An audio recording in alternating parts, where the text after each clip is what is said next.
Ruth, chapitre 4. Boaz monta à la porte et s'y arrêta. Or voici, celui qui avait droit de rachat, et dont Boaz avait parlé, vint à passer.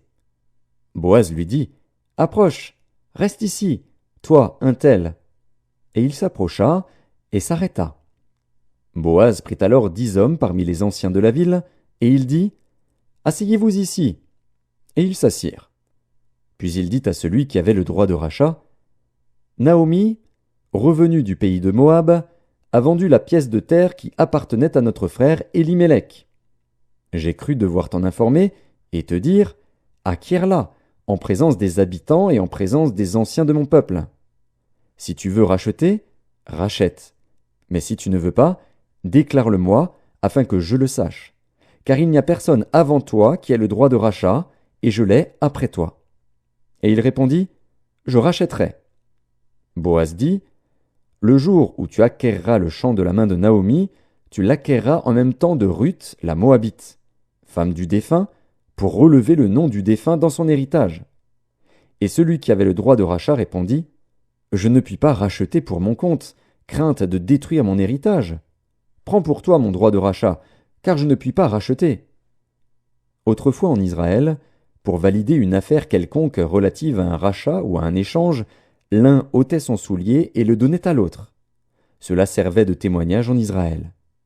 Celui qui avait le droit de rachat dit donc à Boaz, « Acquiers pour ton compte. » Et il ôta son soulier.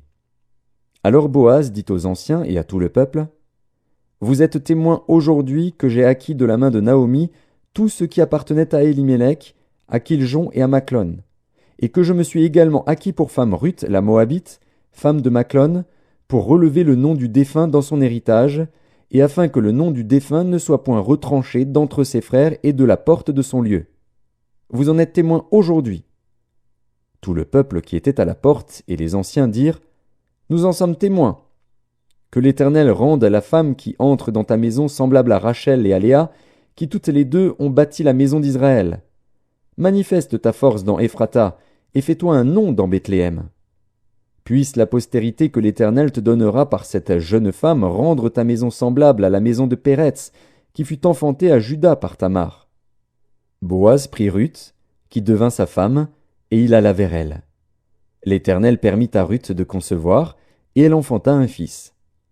Les femmes dirent à Naomi, « Béni soit l'Éternel, qui ne t'a point laissé manquer aujourd'hui d'un homme ayant droit de rachat, et dont le nom sera célébré en Israël. Cet enfant restaurera ton âme, et sera le soutien de ta vieillesse.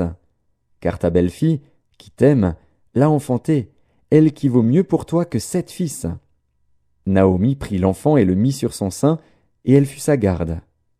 Les voisines lui donnèrent un nom, en disant, « Un fils est né à Naomi. » Et elles l'appelèrent Obed. Ce fut le père d'Isaïe, père de David. Voici la postérité de Péretz. Péretz engendra Hetzron. Hetzron engendra Ram. Ram engendra Aminadab. Abinadab engendra Nachshon. Nachshon engendra Salmon. Salmon engendra Boaz. Boaz engendra Obed. Obed engendra Isaïe. Et Isaïe engendra David.